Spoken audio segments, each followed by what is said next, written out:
अव्वल आप किसी संजीदा वकील से पूछ लें कि 184(3) में ये मामला लिया जा सकता था कि नहीं लिया जा सकता था।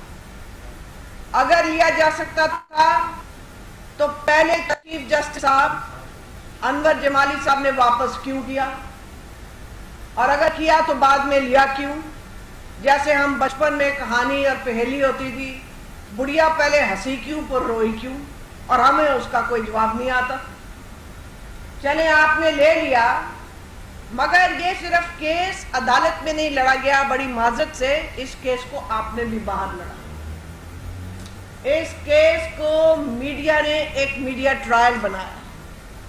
मीडिया बैठ के बार रोज कहता था ये मेंटेनेबिलिटी का सवाल नहीं उठाना चाहिए, ये अगर उठाएंगे इसका मतलब है ये चोर है।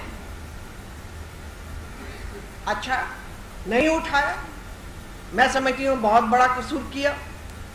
मगर क्या आप में से कोई अपना रेंट का मामला हाई कोर्ट में रिट में ले जा सकते हैं और कहें कि जी दोनों पार्टियां नहीं उठाती, ज्यूरिस्डिक्शन का मामला आप फैसला कर दें?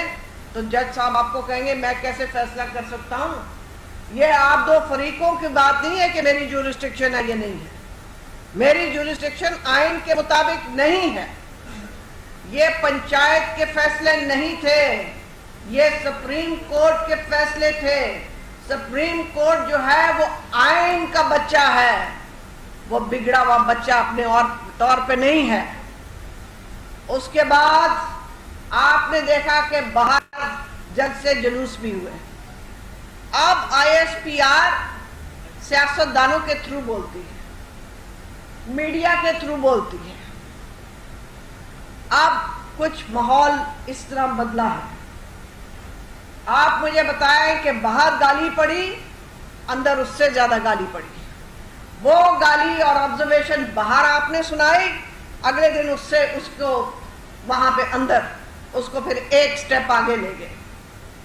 जब JIT की रिपोर्ट अभी आई भी नहीं थी और फैसला आया था, तो एक जज साहब ने अपना फैसला ही गॉडफादर से शुरू किया। अब आपके सामने अयान है कि सिविलियन गॉडफादर कितने लाचार होते हैं, कितने मजबूर होते हैं। इन गॉडफादर्स को पहले 2 बार निकाला गया, ये हमारे गॉडफादर्स हैं। और उन्हीं जज साहब ने पहले एक फैसला लिखा था, वो भी एक प्राइम मिनिस्टर के लिए लिखा था, और उसको शुरू ऐसे किया, पिटी द नेशन। मैं उन जज साहब की काबिलियत की बहुत कायल हूं, मगर मैं बड़े अदब से कहना चाहती हूं कि एक जज के लिए सिर्फ काबिलियत नहीं होती, एक इंटेग्रिटी जो होती है वो भी कायम रखनी होती है। और इंटेग्रिटी के अंदर प्रेजुडिस नहीं आता है।